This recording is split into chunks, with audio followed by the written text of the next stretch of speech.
네, 안녕하세요, 여러분. 오늘은 연기 2주차 GS 한번 시작해 보도록 하겠습니다. 네, 그러면 또 돈영님 제가, 인사도 하시고. 안녕하십니까. 저번에 일기 영상 어떻게 보셨는지 모르겠는데, 박사님께서 저희가 설명한 내용 중에 잘못된 부분은 박사님께서 댓글로 다시 정정해서 알려주셨으니까, 혹시나 댓글을 못 보신 분들은 한번 댓글을 잠깐 보고 오시면 좋을 것 같습니다. 그러면 이제 오늘의 문제인 연기 2주차부터 한번 알아보겠습니다. 연기 2주차 1번 문제는 제가 봐서 연기는 좀 수험 초반, 진행 초반이니까 아마 행정법에서 많이 내신 것 같아요. 그래서 이 법규 명령과 행정 규칙이 어찌 보면 행정법의 약간 뼈대라고 할 수 있는 것 같은데, 이게 또 법규 명령과 행정 규칙은 그 구속력 대안에. 그냥 편하게 말씀하시면 제가 잡아 드릴게요. 그러니까 이제 지금 이게 아직 입에 익숙하지가 않아서 그래요. 입에 안 붙어서 그런데 법규 명령과 행정 규칙은 왜 중요하냐면 이게 그냥 암기만 하려고 하니까 뭐 대외적 구속력이 있다. 근데 그게 어떤 의미인지를 모르는 거예요. 제가 아는 대외적 구속력이라는 것은, 맞아. 법규 명령은 대통령이나 아니면 뭐 총리령 구령에 의해서 약간 국민에게 직접적으로 영향을 끼칠 수 있는 것을 대외적 구속력이라고 저는 이해를 하고 있고, 그럼 그게 그러니까 어떤 의미예요? 왜 그게 위법의 여부를 다룰 수 있는 건데, 행정규칙은 그냥 쉽게 말하면 약간 회사 규칙? 회사에서 정한 규칙, 그런 느낌이니까, 뭐 회사 내의 사람들한테는 영향이 있어도 외부 사람들, 그러니까 저희 법규에서 말하는 뭐 국민들한테는 딱히 영향력이 없기 때문에 위법 여부를 논할 수가 없어서 그게 이의 신청이나 행정 심판 대상이 될 수가 없는 거라고 저는 구분을. 맞아요, 맞아요. 아, 얼추 다 맞고 이제 뭐 어차피 저희가 문제 풀면서 다 언급을 하겠지만 그 행정 규칙이라는 것 자체가 이제 행정청 내부의 사무 처리 지침이에요. 그게 제가 비유했던 회사 규칙하고. 맞아요, 맞아요. 그런 거고, 그 다음에 이제 그 대외적 구속력에 대해서도 사실 이제 제가 답안지에 조금 언급은 했는데, 말씀하신 것처럼 이게 위법인지 아닌지도 나누지만, 이제 재판의 규범이 되느냐, 안 되느냐. 재판의 규범이라는 거 재판. 재판을 이제 받을 수 있느냐, 없느냐. 그런 아, 식으로 좀 이해를 해주시면 될 것 같아요. 그래서, 그러니까 위법하냐, 아니냐도 있지만, 이거 가지고 재판을 받을 수 있냐, 없냐. 이해했습니다. 네. 그래서 이제 우리가 이제 그런 것을 잘 이해해야 되는데 가끔 보면 문제 풀 때 항상 그 의 취지 쓴 다음에 뭘 쓰죠? 위치 판검? 아니 법적 성질. 법도 성질. 네, 그 법적 성질을 왜 쓰냐면 그걸 알아야 어떻게 다툴지를 되는지 안 되는지를 알아야 하기 그쵸. 때문에. 뭘로 다툴 건지. 음, 그래서 이제 우리가 항상 의 취지 다음에 법적 성질을 씁니다. 그럼 항상 이 메커니즘이라고 하는 게 의의, 취지, 다음에 법적 법적 성질, 성질, 그다음에 판례, 학설, 학설, 그다음에 뭐 판례, 판례, 혹 검토, 검토. 사안의 뭐 해결이나 뭐 그런 거. 그 틀이 거의 이 보상법규 시험에서 거의 완전 90%는 확정적으로 딱 맺고 가는 그런 틀인가요? 저는 거의 그거를 기본 틀이다 생각하고 음, 답안을 이제 구성을 할 때 일단 그렇게 잡아요. 물론 이제 제일 앞에 뭐 논점의 정리? 그건 이제 배점에 따라서 좀 음, 길면 앞에 좀 논점의 정리해서 좀 들어가 주고 좀 짧다. 그리고 이거는 정말 설명만 하기에도 버겁다. 그러면은 굳이 논점의 정리 안 들어가고 그냥 이제 시작을 하죠. 한 번 더 말씀을 드리면은 제가 법규 시작한 지 얼마 안 돼가지고 아마 보시는 분들 중에 오래 공부하신 분들도 있고 아니면 되게 공부를 잘하셔서 저거 당연한 건데 왜 또 말을 하냐라고 하실 수도 있는데, 일단은 저같이 모르시는 분들도 영상을 볼 수 있으니까, 그래서 똑같은 말을 하거나 쉬운 말을 하더라도 좀 이해해 주시면 감사하겠습니다. 그러면 이제 문제 1번부터 한번 본격적으로 가보시죠. 그렇다고 뭐 저도 사실 실력이 출중한 건 아니고 저도 요번에 초시를 본 4월부터인데 제대로 공부 안 하다가 이제 좀 정신 차리고 법교 공부 시작한 지 좀 몇 달 됐습니다. 네. 그래서 저희가 하는 취지는 저희 둘만 공부하는 게 아니라 같이 보시는 분들도 쌍방향으로, 요즘 4차 산업시대니까 쌍방향으로 댓글도 하고 박사님께서 질문에 대한 답글도 달아주시면서 저희 같이 공부하는 방향으로 이 컨텐츠를 같이 밀어나갔으면 좋겠습니다. 네. 좀 앞에 저희가 좀 이렇게 막 설명이 좀 길었는데 아무튼 저희가 혹시나 뭐 잘못 말한 게 있으면 좀 너그럽게 좀 이해해 주시면서 좀 댓글을 달아주시면 박사님이 잡아주실 거니까요. 내가 좀 뭐 뒤에서 욕하지 마시고 네, 그럼 또 계속 나가보도록 네. 하겠습니다. 네. 그래서 이제 여기 지금 법규 명령과 행정 규칙을 설명하시오. 일단 이거를 가지고 그 다음 2번을 풀 수가 있거든요. 아, 법규 맞습니다. 명령 형식의 행정 규칙과 법령 보충적 행정 규칙. 이거에 대해서 설명을 하려면 기본적으로 법규 명령이랑 행정 규칙이라는 게 무엇인지를 알아야 아, 되니까 그래서 목차 처음에 그렇죠. 이렇게 나옵니다. 네, 이게 그냥 문제를 내는 것이 아니라 사실 어떻게 보면은 이거는 되게 친절하게 문제를 내주신 거예요. 그냥 뭐 설명해 보세요, 설명하시오 이렇게만 주고 이걸 물음 1, 물음 2를 안 나눠주면 아, 우리가 이 목차를 잡아서 틀을 썼어야 못 되는 거예요. 그렇죠. 잡는구나. 근데 이거는 연기니까 음, 박사님이 이렇게 미리 설명하시오, 법규명령 행정규칙 설명하고 그 다음에 법규명령 형식 행정규칙이랑 법보행 이거를 음, 설명하라고 한 거죠. 아, 이해했습니다. 네. 그러면, 어, 법규 명령, 의. 조금 아는 것들은 조금 넘어가고, 그래서 결론적으로는 이 행정규칙은 대구속력이 없다는 것이 이제 주된 판례의 그렇죠. 결과? 네. 네. 하고, 어, 그래서 이 법규명령과 행정규칙의 차이를 한번 짚고 넘어가는 게 좋을 것 같은데, 어쨌든 이 A랑 B에 대해서 나왔다는 것 자체가 뭔가 차이가 있거나 공통점이 있다는 건데, 제가 봤을 때 이 A랑 B는 차이가 있기 때문에 더 문제가 많이 되는 것 같아요. 그래서 차이점이 뭔지가 핵심 포인트 같은데 한번 설명 한번 해주시면은. 저희가 이제 앞에서도 계속 말씀드렸듯이 이 법규 명령과 행정 규칙의 가장 큰 차이점은 대외적 구속력입니다. 음, 국민에게 직접적 영향이 있는지, 음, 아니면 뭐 국민을 억압한다든지, 뭐 음, 권리나 권익이나 그런 것을 침해한다든지, 뭐 그럴 수 있는 그런 거기 때문에 그래서 이제 가장 큰 차이는 대외적 구속력이다. 음. 그거를 머릿속에 기억을 하시고 그 다음에 물음 1은 사실 뭐 의 쓰고 뭐 가볍게 뭐 종류 쓰고 하는 건데 핵심은 그거예요. 대외적. 여기서 차이를 설명하라고는 하지 않았지만 우리가 2번 문제를 이 물음 2를 아, 들어가려면 저걸 한번 정리를 하고 들어가는 게 낫기 때문에 목차에 저렇게 법규 명령과 행정규칙의 차이라고 해서 써주는 게 이 답안을 읽는 사람으로 하여금 술술술 읽히게 할 수 있는 거죠. 주된 포인트 같은 느낌. 그렇죠. 그래서 여기서 한번 정리를 해주고 그 다음에 물음 2로 넘어가세요라는 음. 그런 느낌인 거죠. 어, 그럼 이제 이 1번 문제의 가장 주된 내용인 물음 2번에 대해서 같이 한번 알아보겠습니다. 어, 먼저 이 법규명령 형식의 행정규칙과 보상과 그리고 법령 보충적 행정규칙에 일단 미리 서두에 말씀드리면 둘 다 대외적 구속력이 다 있는 거죠. 그렇죠. 네, 대외적 구속력이 행정규칙은 없는데 그 앞에 있는 법규명령설 형식과 법령 보충적 행정규칙은 대외적 구속력이 있습니다. 그래서 왜 있는지를 한번 알아봐야 될 것 같은데 혹시 그 법규명령 형식부터 먼저 알려주실까요? 네. 사실 이제 법규 명령 형식의 행정 규칙은 그냥 이름에서부터 느껴지듯이 형식은 법규 명령인 거예요. 음, 이름에 법규 명령 형식이라고 되어 있잖아요. 근데 형식은 그런데 행정 규칙이에요, 내용.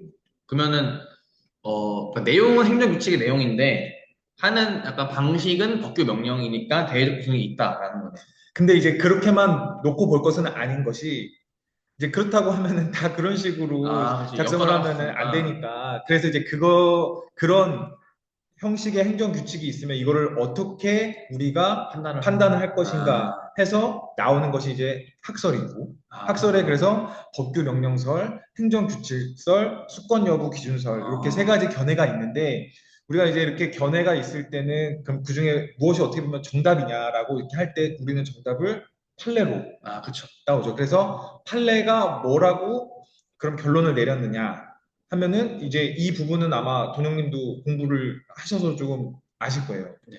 네. 대통령령은 예전에는 대통령령은 이제 법규 명령으로 하고 뭐 부령은 규칙. 행정규칙으로 이제 판시를 했는데 근데 이제 조금 그 최근이라고 하기엔 좀 그렇지만 2003두 1684라는 판결이 나옴으로부터 거기에서 이제 뭐라고 했냐면 불령이어도 그 형식이랑 이런 거랑 상관없이 법규 명령인지 여부랑 상관없이 그 불령의 제재적 처분이나 뭐 이런 거 내용이 상대방인 국민의 권익을 침해한다면 아, 국민에 대한 대외적 구속력을 인정한다. 음, 그러니까 어떻게 보면은 지금까지의 이야기랑 좀 다른 거죠. 그쵸. 불령이면은 행정 규칙으로 가야 되는데 그게 아니라 또 이런 실익을 이제는 판단해서 그렇죠. 이제 그 성질 자체를 과연 근데 불령인데 어떤 성질인지를 확인해 보고 아 그럼 이거는 불령이지만 형식은 불령이지만 실질적으로는 법규 명령이다. 음, 그래서 법규 명령 형식의 행정 규칙, 대외적 구속력을 인정한다. 음, 네, 그렇게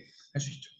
이, 뭐 뒤에서도 한번 설명을 하겠지만 법규 명령 형식의 행정 규칙의 주된 포인트는 이걸 어떻게 판단을 대외적 구속력에 대해서 어떻게 판단을 하냐인 것 같습니다. 네, 근데 난 잘 모르는 제가 가바지를 봤을 때 항상 박사님께서 판례는 좀 줄이고 다시 학설을 좀 줄이고 판례를 좀 길게 쓰라고 했는데 여기서 보면은 학설 및 판례를 같이 묶어서 썼잖아요. 네. 이것도 혹시 그 배점이 작으니까 어쩔 수 없이 묶어서 쓴 건가요?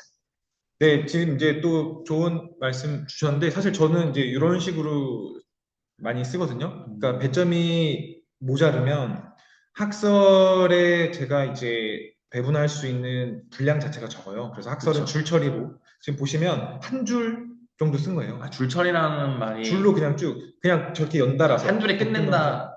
그쵸. 그러니까 뭐 아, 목차를 따로 잡아서 몇 줄을 쓴다거나 그런 게 아니라 그냥 뭐 1 법규명령설, 2 행정규칙설, 3 아, 수권 여부 기준설에 견해가 존재한다. 뭐 견해가 아, 있다. 그냥 그렇게 한 줄. 네. 이해했습니다. 그렇게 하고 그다음에 이제 판례 내용을 많이 쓰는 거죠. 음, 네. 그래서 그럼 이 판례 검토는 아까도 말씀하셨던 것처럼 그런 뭐 법적 안정성 고려해서 그 실익 실익이라고 하나요? 아니면은 그 뭐 이익을 따져서 행정 규칙이어도 그런 이익을 따져서 대외적 구속력 인정시켜서 그 법규 명령 형식의 행정 규칙으로 한다고 하셨잖아요. 네. 그게 실익을 따지는 거였나요? 아니면 실익이라기보다는 사입 뭐 여기서는 실익이라는 말을 안 쓰는 것 같긴 한데 네. 뭐 이것도 아마 박사님께서 박사님께서 보시면 네. 댓글로 해주실 것 같습니다. 네. 박사님을 믿고 넘어가겠습니다. 네. 근데 여기 베타다반에서는 못 봤던 3법상의 예시가 있는데 이거 한번 설명해 주실래요? 네, 이게 아무래도 이제 우리가 그 오늘 강평 시간에도 사실 박사님께서 얘기를 해주셨는데 우리가 행정법 시험이 아니에요. 그쵸.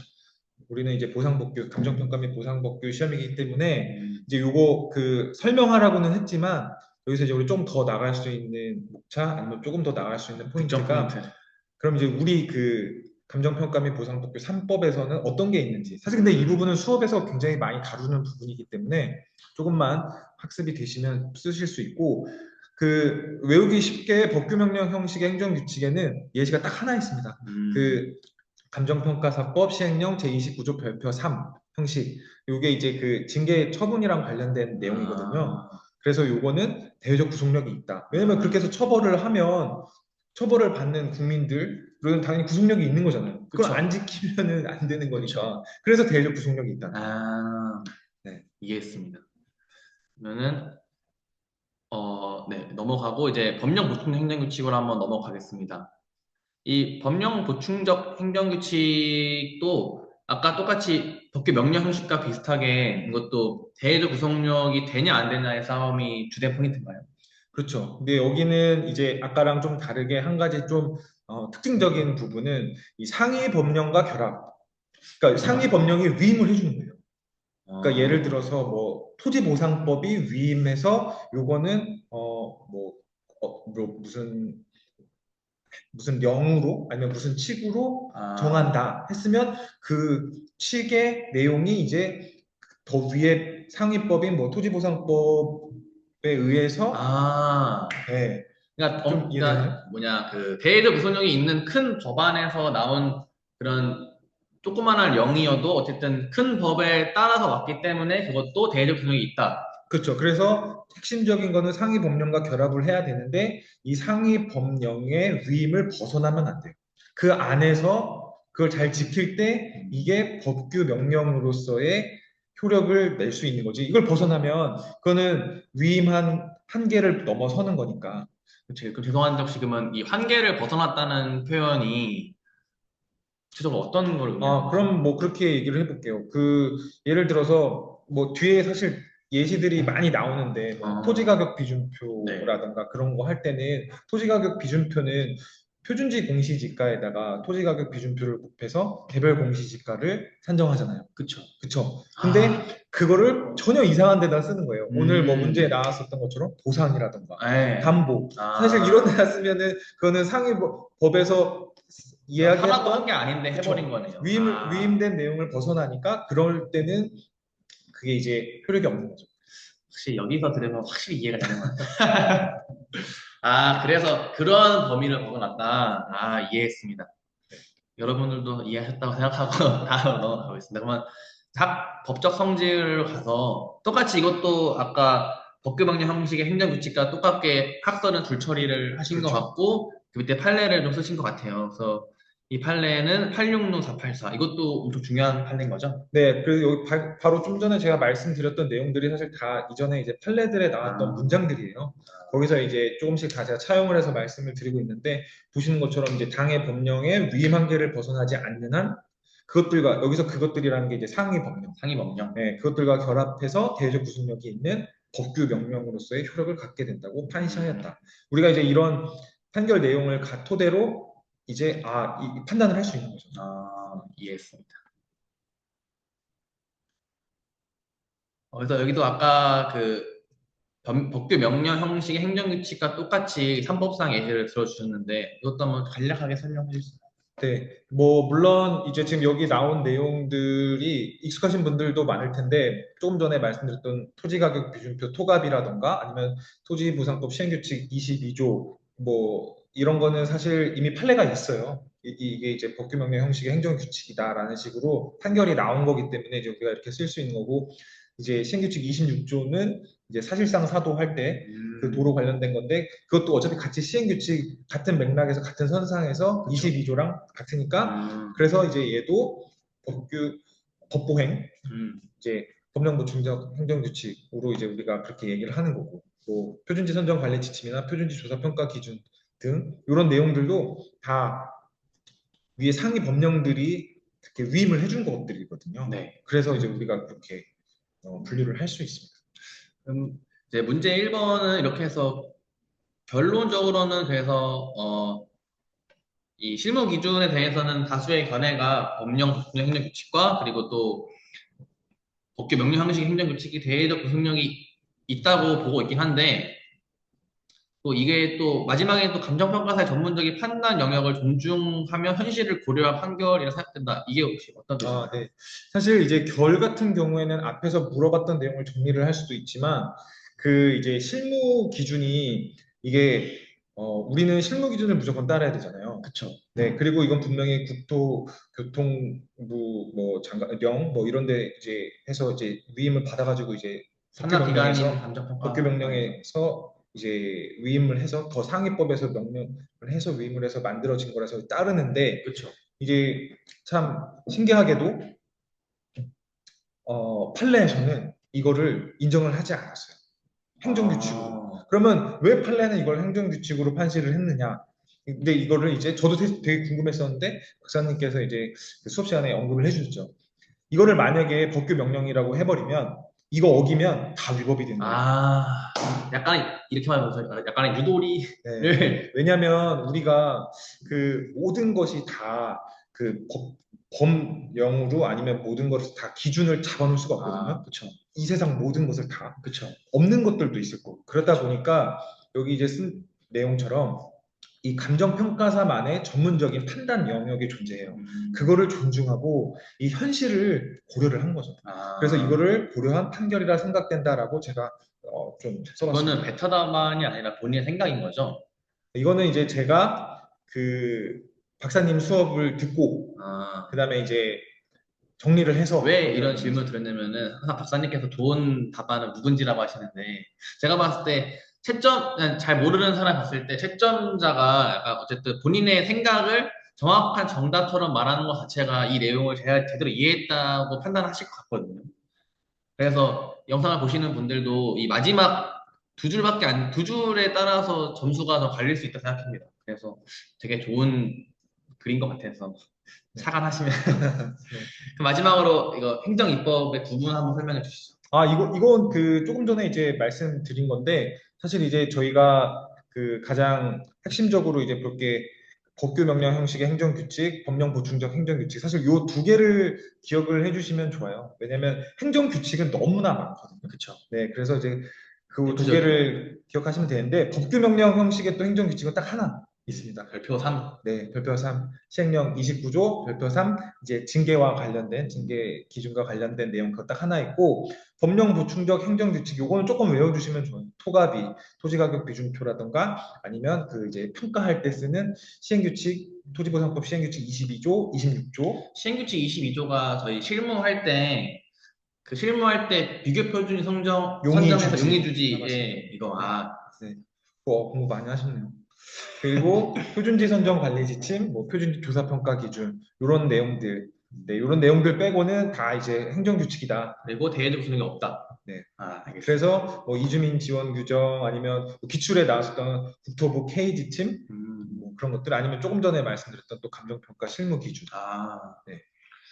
이렇게 1번은 이 정도로 마무리한 것 같고, 꽤 1번 내용이고 점수가 작긴 해도 되게 많은 것을 알아야 하는 문제인 것 같습니다. 제가 봤을 때. 사실 이게 조금 말씀하신 것처럼 시간이 많이 걸려도 여기를 충분히 공부를 해놓으면 좋은 게 나중에 이제 기출 문제나 아니면 뭐 다른 문제들 풀 때 이게 기반이 돼서 그렇죠. 적용이 되거든요. 그리고 이거를 이제 모르면 이제 근간이 흔들리기 때문에 그러면 대외적 구속력이 있는 거야 없는 거야? 거기서부터 이제 완전 법적 성질을 구분 못하고 이러면 이제 약간 건물의 철근 같은 느낌이네요. 네, 그럼 뼈대를 못 세우니까 다음을 나아가기가 힘들죠. 이렇게 1번 마무리하겠습니다. 이제 2번으로 넘어가서 그 2번 문제는 그냥 이 공용 수용 이런 거 봤을 때 저희가 저번 영상에서 했던 0기 1주차 때도 똑같이 사업 인정과 수용 재결에 나왔잖아요. 이것도 사업 인정과 수용 재결도 공용 수용에 절차니까 아마 저번 문제랑 뭔가 비슷한 내용으로 생각했는데 막상 이거는 제가 봤을 때 약간 그런 결보다는 공용 수용이 뭔지랑 그 공용 수용을 사업 인정을 할 때 왜 사업 인정을 이 지역을 해야 되는지 그 약간 판단 기준과 요건에 대해서 물어본 문제인 것 같습니다. 네, 뭐 그런 조건은 좋은 것 같고요. 일단 여기서 물음 자체가 공공 필요에 대해서 설명을 하라고 했으니까, 근데 이제 우리가 이게 공용 수용의 요건이라고 했으니까, 그러면 공공 필요가 어디 나오지 생각해 보면 이제 다들 많이 외우시겠지만 비례원칙.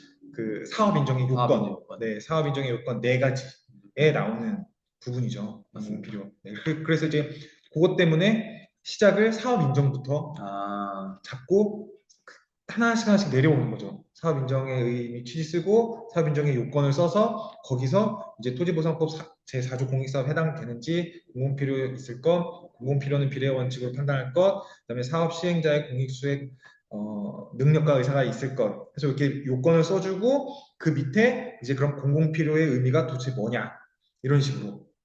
네. 네, 그러면은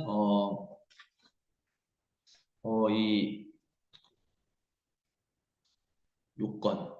요건도 약간 그냥 간략하게 써주신 것도 항상 요건에 대해서는 설명할 게 없으니까 이게 최대로 쓴 거지 않습니까? 여기서 더 줄이기는 쉽지 않고 네 가지 있고 그리고 이제 우리가 기억해야 될 것은 이건 지금 사업 인정 요건을 묻는 물음이 아니에요. 그쵸. 공공 필요를 물었기 때문에 여기서 더 많은 분량을 할애한다는 것은 이 문제가 물어보지도 않은 것에 너무 집중하고 있다라는 인식을 줄 수 있어요. 이게 물론 제 생각입니다. 저도 잘 모르지만 저도 그 말이 맞는 것 같습니다. 네. 벌써 사실 거의 한 페이지 조금 안 되게 썼거든요. 확실히 물어보는 게 그게 아니니까 그거를 많이 쓰는 것 자체가 채점자 입장에서는 이 문제를 이해 못한 사람으로 생각할 것 같아서 말씀하신 그 부분이 맞는 것 같습니다. 제가 봐도. 네. 그러면 이제 주된 내용이 공용 필요부터 한번 같이 보겠습니다. 그 공공 필요의 의미에서는 이제 박사님께서 수업 시간에 이 문장은 굉장히 주옥 같은 문장이니까 꼭 외워줬으면 좋겠다라고 이제 하는 문장, 그걸 사실 제가 썼는데 재산권에 대한 공권적 침해는 공공 필요에 의해서만 행해질 수 있고 공공 필요는 공용 침해의 실질적 허용 요건이자 본질적 제약 요소이다. 아, 이게 이제 판결문에 나오는 건데 이 부분을 박사님이 꼭 좀 기억했다 나중에 쓸 수 음, 있으면 써라라고 이제 하셨었거든요. 그래서 아마 박사님 수업을 들으신 분이라면은 아마 어디선가 다 저 얘기 들었던 것 같은데 라는 생각하실 수 있을 것 같아요. 이 부분 맞습니까? 공공 필요는 운동 필요는 또 같이 보시는 분들도 혹시나 핀트를 못 잡으실 수도 있으니까 여기 먼저 표시를 해놓겠습니다. 그래서 여기 별표가 쳐 있는 이 부분은 웬만하면 답안지 그대로 녹여 쓰는 것이 좋겠죠. 네. 네, 그러면은 또 이 항상 이 법규 답안지에는 이거에 대한 근거, 기준이 중요한 것 같은데 이 공공 필요의 판단 기준에 대해서 한번 설명해 주실 수 있겠습니까? 네. 이제 이거를 이제 우리가 얘기할 때는 사실 항상 뭐 법 규정에 어떻게 나와 있는지 혹은 판례는 어떻게 이거를 규정하고 있는지 사실 요 내용들을 보게 되거든요. 그래서 네, 이제 더 길게 쓸 수 있으신 분들도 많겠지만 이게 항상 기억하실 건 10점, 100점. 딱 100점, 두 페이지니까 좀 추리고 대신 이제 제가 요런 법령도 좀 알고 있다라는 걸 좀 보여드리려고 저기다가 이게 헌법 제37조 2항도 있고 행정기본법 10조도 있다 이런 내용을 쓰고 근데 저 내용을 다 녹이진 않았어요. 왜냐면 어차피 그 행정기본법 10조 비례 원칙은 요 다음 목차에서 설명할 거고 네. 그래서 이제 여기는 이제 판례를 넣은 거죠. 그래서 음, 공공 필요의 개념은 일단 공공이랑 필요니까 공익성과 필요성이라는 요소가 있는 거고, 네, 그래서 필요성이 인정이 되려면 공익성보다 더 필요해야 하는 거잖아요. 그쵸. 그 내용이 그냥 여기 쓴 거라고 보시면 돼요. 방금 말씀하신 한 번만 더 설명해 주세요. 네, 그러니까 필요성이 인정이 되려면 공익의 우월성이 더 인정이 돼야 되는 거예요. 아, 필요하다. 그러니까 왜 필요한데? 이게 진짜 우리 많은 사람들의 공공의 이익을 위해서 필요합니다. 그게 인정이 돼야 되는 거죠. 예, 제가 왜 한 번만 더 강조를 해달라고 말씀드린 이유가 이게 저도 처음에 이해가 안 되는데 똑같은 내가 쉬운 말이어도 이게 약간 뭐뭐가 뭐뭐뭐 하다 이게 약간 이해가 안 될 수도 있어서 그래서 한 번 더 말씀해 주셔서 감사합니다. 네.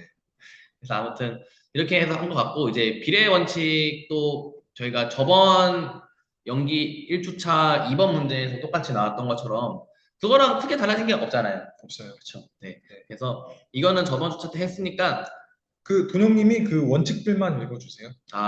네, 이 비례 원칙은 적필상으로 하는데 이 적합성의 원칙에서 행정 목적을 달성할 때 유효 적절하여야 한다라는 적합성의 원칙 그리고 이 행정 목적을 달성할 때 최소한도로 그러니까 너무 큰 피해가 없고 최소한도로 판결을 내릴 수 있게 하는 필요성의 원칙 그리고 마지막으로는 이게 이 행정작용으로 인한 국민의 이익 침해가 그 작용이 의도하는 공익보다 크지 않아야 한다라는 말이 아까 말씀하셨던 그런 필요성과 좀 공익성. 공익성과 상통한 맞죠? 그렇죠. 그래서 제가 왜 아까도 말했지만 중복해서 말씀드렸던 이유가 이 내용의 이해가 잘 안 돼서 3번 내용의 말은 알겠는데 제가 느끼기에 공익보다 크지 않아야 한다라는 이 워딩이 좀 어려웠어가지고 그러니까 이게 약간 판결문이나 조문들이 이게 그냥 딱 읽었을 때 직관적으로 이해되지 않는 것은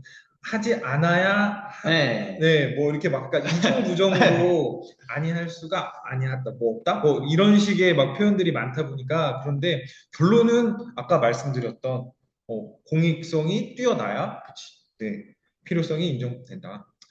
네, 이렇게 해서 비례 원칙까지 한번 봤고요. 그래서 이 공익성 검토의 의의 및 취지도 아마 100점 생각해서 합쳐서 쓰신 것 같습니다. 그래서 뭐 국토 장관의 사업 인정 등 미리 중앙토지지정위원회 협의하여서 말하며 사안적 권리 구제 및 공익성 실현 이 정도인 것 같고 이게 사실 토지보상법 제21조가 조항이 좀 그러니까 그 안에 항이 몇 개가 있는데 그걸 다 쓰려면 너무 많아서 제가 그냥 축약해 등을 좀 썼죠. 그럴 때는 이제 항상 우리가 쓸 수 있는 게 등이니까.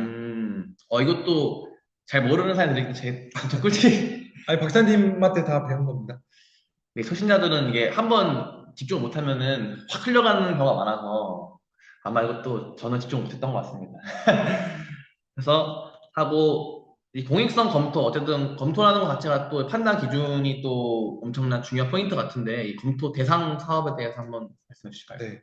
뭐, 당연히 공익성 검토를 한다는 거는 사업 인정을 신청을 해야 되니까, 그리고 사업 인정을 한다는 것 자체가 이제 강제 취득 절차인 공용 수용의 제일 앞부분이잖아요. 맞습니다. 그러다 보니까 이제 우리가 그럼 그게 공익성이 있느냐 없느냐를 따져야 되고, 그래서 이제 그런 내용을 이제 여기 담아준 거예요. 사업 인정을 신청한 사업. 음. 최초로 사업 인정이 의제되는 그런 사업들은 아, 공익성 검토 대상에 해당한다. 네, 그냥 쉽게 표현하자면 그런 겁니다. 이해했습니다. 그래서 절차는 이것도 그냥 박사님 서브노트 다 네, 있고, 네. 그래서 이건 한 번씩 제가 설명하는 것보다 여러분들이 한번 멈춰놓고 한 번씩 읽어주시는 게 효과가 있을 것 같습니다. 그래서 검토 절차는 넘어가고요. 또 중요한 판단 기준에 대해서 같이 한번 더 알아보겠습니다. 네, 사실 지금부터 나오는 이 판단 기준이 이제 핵심인데 여기에 나오는 판단 기준은 사실 다 외워주셔야 돼요. 아, 네. 그래서 이제 크게 봤을 때는 이게 공익성 있는 사업에 해당하는지 외형적으로 판단하는 이제 토지보장법 4조의 음, 공익사업에 해당하는지 아닌지 이제 확인하는 형식적 심사. 그다음에 음, 이거는 이제 외형적으로만 보니까 그러면 내용적으로 봤을 때 그게 그럼 공익성이 있는 사업이냐 아니냐 그쵸. 요거를 보는 실질적 심사. 크게 이렇게 두 가지로 아, 나뉜다. 외형적으로 있냐, 내용적으로 있냐. 네. 이해했습니다. 그렇게 해서 이제 있고 이제 그 아래서 이제 다시 또 세부적으로 나눠져요. 음. 형식적 심사랑 실질적 심사가. 음, 그럼 이것도 혹시 형식적과 실질적이 약간 단계적으로 이루어지는 건가요? 단계적이라기보다는 두 개 다 충족을 해야 합니다. 음, 형식적인 부분만 충족했다고 해서 우리가 공익성을 이제 확보했다라고 말할 수는 없죠. 그럼 약간 어려운 질문인데 한번 해도 되겠습니까? 네, 그러니까 제가 이제 잘 모르는 저 입장에서 스쳐 지나간 게 어쨌든 형식적 심사 그리고 실질적 심사라니까 어쨌든 저희가 하자의 승계에서도 뭐 후행처분, 원처분, 선행처분이 있는데 이것도 어찌 보면 두 가지니까 만약에 형식적 심사 기준은 정확히 통과를 했는데 실질적 심사 기준에서 약간 하자가 있어서 약간 그런 위법함이 있는지 모르고 올라갔다가 사업 인정이 됐는데 알고 보니까 실질 심사에서 문제가 있었다. 할 때 이 하자의 승계가 이루어지는 그런 판단이 있나요, 혹시?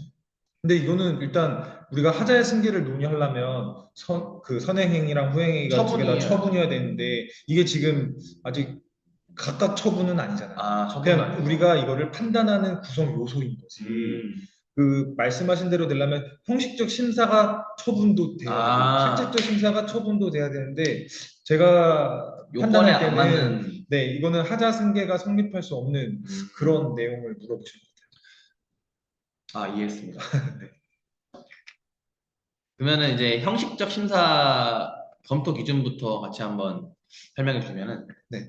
일단 형식적 심사 검토 기준은 또 이제 두 가지로 나뉘는데 이제 과연 그러면 이게 수용 사업이 적격한 것이냐라는 것과 그다음에 이제 이게 그러면은 그 사업 시행을 하기에 앞서서 의견 수렴 절차라는 게 있는데 이게 이제 의견 수렴 절차가 그 피수용자인 토지 소유자라던가 뭐 이제 그런 사람들의 의견을 듣는 것 과정도 있거든요. 만나면서 약간 설득하는 그런, 뭐 그런 것들이 다 잘 이제 적법하게 이루어졌는지 음, 그래서 사전 절차의 적법성, 수용 사업의 적격성 이렇게 또 음, 두 가지로 나뉩니다. 이해했습니다. 네, 그리고 실질적 심사 검토 기준도 이것도 이제 크게는 두 가지로 나누는데 맞습니다. 사업의 공공성 그리고 수용의 필요성. 필요성. 네. 그래서 사업의 공공성은 돈영님이 한번 읽어주시겠어요? 수용의 필요성. 어, 일단 사업의 공공성이라는 말 자체가 이 사업을 함에 있어서 이게 공익적인지를 보는 것 같습니다. 그래서 이 사업을 하는 목적, 왜 이걸 시행하는지에 대한 목적의 뭐 공공성이나 아니면은 이 시행자가 하려는 그런 또 목적, 시행자 유형. 유형. 그 다음에 뭐 이건 사실 그냥 그대로 다 읽으셔도 되는 게 그대로 다 외우셔야 돼요. 시행자의 유형이란 말이 무슨 말입니까? 그러니까 어떤 예를 쉽게 말해서 뭐 그 국가 기관 지자체가 사업 시행자일 수도 있는 거고 그냥 민간 개인, 기관이 사업 시행자일 수도 있는 거고 음, 그런 것들을 이제 판단을 한다는 거죠. 이해했습니다. 네, 제가 그냥 공부하는 생각을 한번 읽어보겠습니다. 사업의 공공성은 시행 목적 공공성, 그리고 사업 시행자 유형, 목적 및 상위 계획 부합 여부, 그리고 사업의 공공 기여도, 공익의 지속성, 시설의 대중성을 검토하는 거고, 그리고 수용의 필요성은 피해의 최소성, 그리고 방법의 적절성, 그리고 사업의 시급성, 그리고 사업 수행 능력을 검토한다라고 나와 있습니다. 근데 사업 수행 능력은 약간 이 질문과 핀트는 안 맞는 것 같은데, 제가 요즘 공부하는 것 중에 창원 골프장 사건이 맞아요. 있는데, 2009도 1050. 네, 그래서 그 내용의 사업 수행 능력의 여부를 따지는 거지 않습니까? 그게 이제 다음 문제입니다. 그래서 공부를 했구나. 맞네. 알겠습니다. 네. 그래서 결도 마지막에 또 생각해 주셔서 쓰셨는데, 이것도 결도 한번 설명해 주시겠습니까? 네, 이 결은 그냥 이제 앞에서 그 이야기했던 부분을 좀 정리하는 그런 내용을 담았어요. 그래서 이제 절차적 정당성이랑 공익사업의 타당성을 공유하는 과정이다. 근데 이제 결을 쓰실 때 또 팁이라고 하면 팁인 게 이제 좀 쓸 말이 없다 하면 앞에 나왔던 답을 정리해서 쓴 것도 있지만 그 토지보상법의 입법 취지를 쓰면 다 맞습니다. 그래서 네, 토지보상법의 입법 입법 취지. 그래서 이제 제가 여기도 썼는데 그 토지보상법의 입법 취지인 공공복리의 증진과 재산권의 적정한 보호를 도모함에 부합한다고 생각한다. 이러면 되게 다 그럴싸하고 맞아 보여요. 이거 박사님께서 이렇게 해라라고 하시나요? 그러셨던 것 같기도 그럼 한데, 이것도 네. 박사님께서 영상을 아, 네. 보시고 박사님, 댓글에서 네. 이거는 이게 아니다 아니면 이게 맞다라고 한번 설명해 주시면 또 많은 분들이 합격으로 하지 않을까. 네. 이렇게 문제 2번도 마무리하겠습니다. 이제 네. 마지막으로 제가 살짝 힌트를 드렸던 문제 3번 마지막으로 해보겠습니다. 네. 문제 3번은 어떤 문제였나요? 논점이 어떻게 됐나요?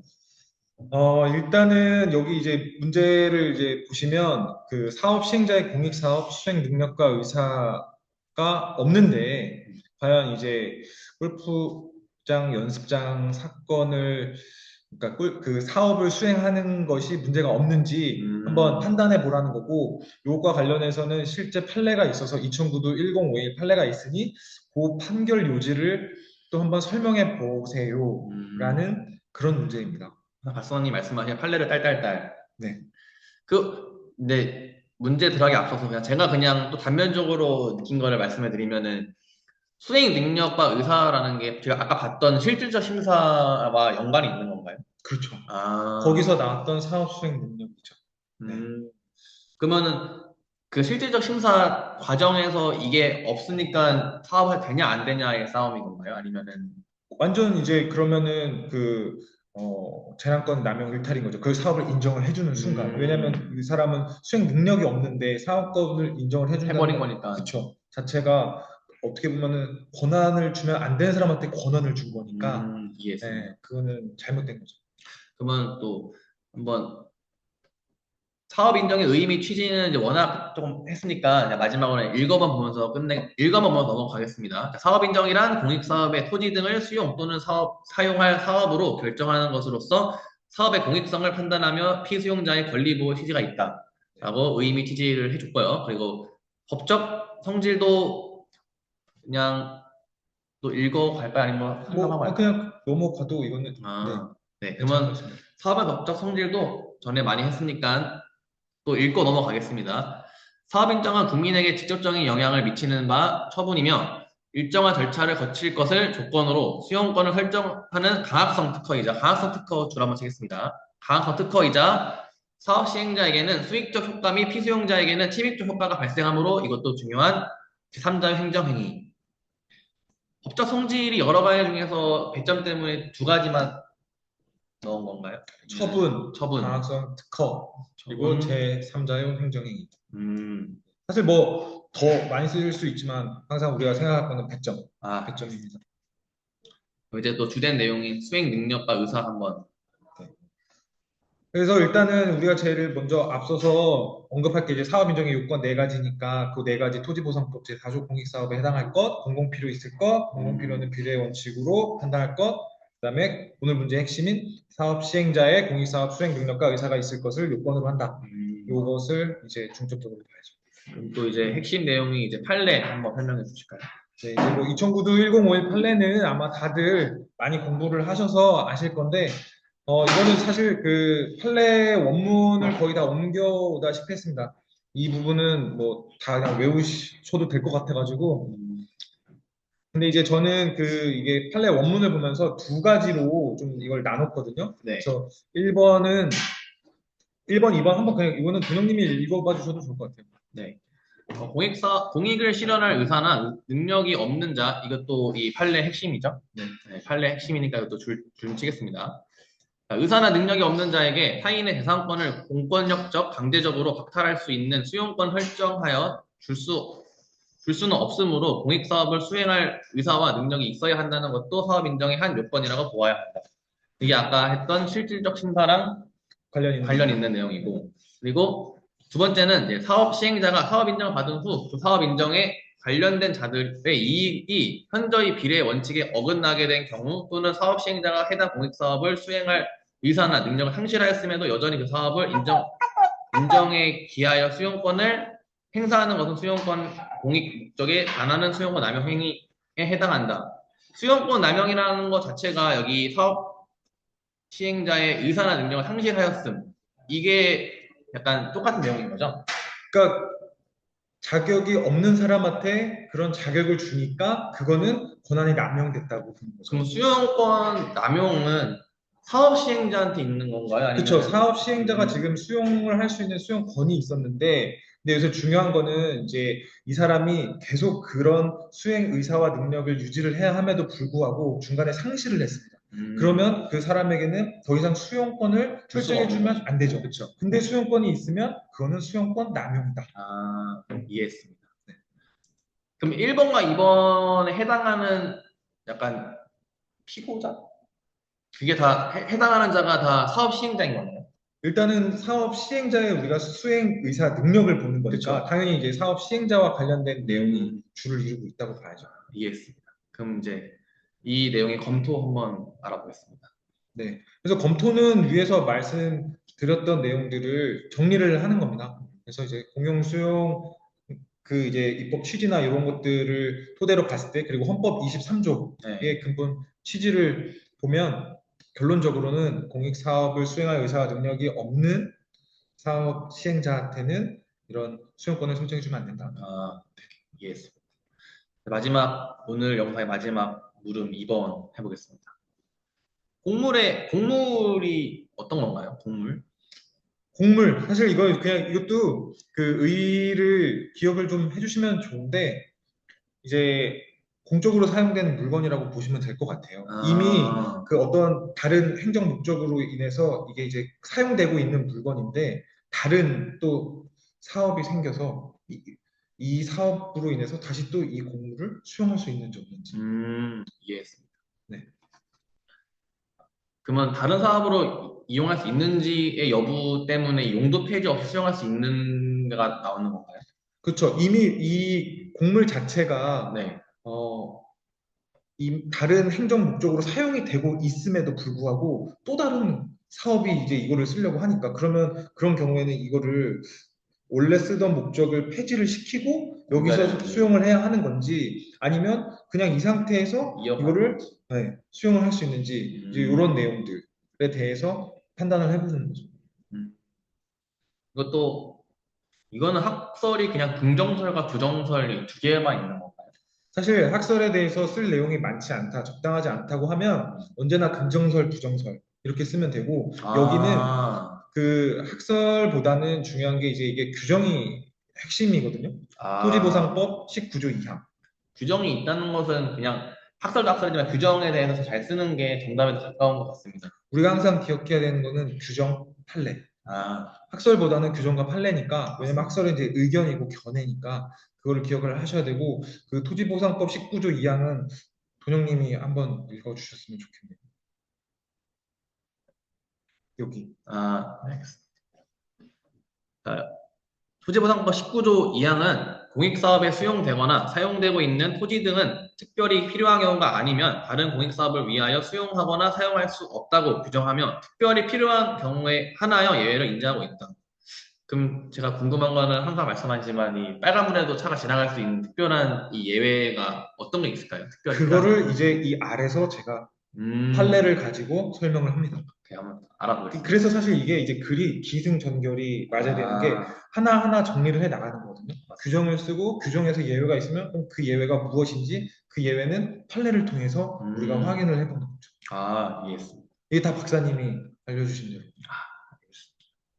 그럼 이제 첫 번째 판례부터 한번 알아볼까요? 네.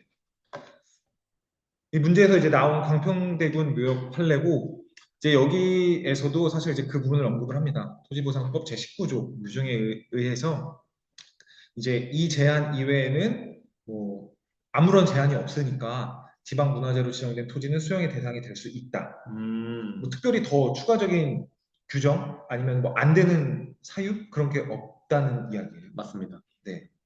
그래서 간단하게 그렇게 정리를 할 수 있고 이것도 이제 10점이다 보니까 이 판례를 너무 많이 쓰면 안 돼요. 지금 벌써 제목 쓰고 한 줄, 두 줄, 세 줄, 네 줄 짧게 쓴 것 같은데 네 줄 쓴 거거든요. 판례도. 그렇죠. 예. 이해했습니다. 네. 그럼 이제 풍납토성 판례 한번 네. 말씀해 풍납토성 판례는 2017도 71031. 이것도 이제 많이 보셨을 텐데 결론적으로는 이게 이제 이 풍납토성 자체를 지정한 해당 문화재의 지정권자만이 토지를 수용할 수 있다는 제한이 없어서 결론적으로는 송파구청장도 이 보호구역 안에 있는 토지를 수용할 수 있다. 왜냐하면 풍납토성을 송파구청장이 처음에 지정을 했었던 거는 아니니까. 맞습니다. 네. 국가지정 문화재였으니까요. 그래서 이거에 대한 검토에 비례 원칙을 같이 넣었네요. 네. 왜냐하면 특별한 필요가 있는지 없는지는 또 판례를 통해서도 봤지만 우리가 아까 사업 인정 요건에서 아마 기억하실 수 있을 거예요. 공공 필요는 뭘로 하죠? 비례 비례 원칙. 원칙으로. 네. 그래서 이제 여기 행정기본법 10조 비례 원칙으로 검토하고 비교 교량한다. 공익과 공익 사이에도 비교 교량하고 뭐 공사이 네, 할 수 있다. 왜냐면 이것도 이미 하고 있었던 공물이었으니까 원래 있던 공익과 새로운 공익 간의 이제 비교 교량이 필요한 부분이잖아요. 그래서 이제 마지막으로 이제 사안 해결을 좀 해볼까요? 네. 사안의 해결은 이제 앞에서 말씀드렸던 내용들 이제 정리해서 결론적으로는 이게 이제 문제 3번이니까 물음 1, 물음 2를 답하는 겁니다. 그래서 그 공익사업을 수행할 의사와 능력은 사업 인정의 한 요건이다. 네. 이렇게 해서 이제 짧게 써주고 그다음에 토지보상법 19조 2항 규정 이외에는 제한이 없기 때문에 특별한 제한이 없고 또 그다음에 이제 특별한 필요가 있는 경우에는 다른 공익사업에 제공되어 있더라도 공용 수용의 대상이 될 수 있다고 판단된다. 이렇게 해서 딱 마무리해서 네, 분량도 거의 얼추 맞았던 것 같아요. 마지막으로 아직 제 이해 안 가는 게 공물이라는 자체가 어떤 건물에 대해서 말을 하는 건가요? 아니면 뭐 기계기구에 대해서 말을 하는 건가요? 공물이라는 것 자체의 정확한 뭐랄까 정체성? 내용을 잘 이해가 안 가는데 그거는 시간 관계상 박사님께서 아마 댓글을 달아주시지 않을까. 알겠습니다. 네. 그러면은 저희가 오늘 영상에서 한 3가지 정도를 저희가 부탁을 해드렸는데 3가지를 다 박사님께 댓글을 해주시지 않을까. 그래서 또 이 영상을 보시면서 아마 뒤늦게 시작하신 분들은 지금 스터디를 하실 수도 있는데 그래서 영상 같이 보시면서 저희가 모르는 것이 그 구독자분들도 모르시는 것이 있나 그래서 같이 한번 비교해서 같이 알아보시면 좋을 것 같습니다. 그래서 또 오늘도 여기까지 하고 모르는 부분은 댓글로 달아주시면 친절히 답변해 드리겠습니다. 네, 감사합니다. 감사합니다.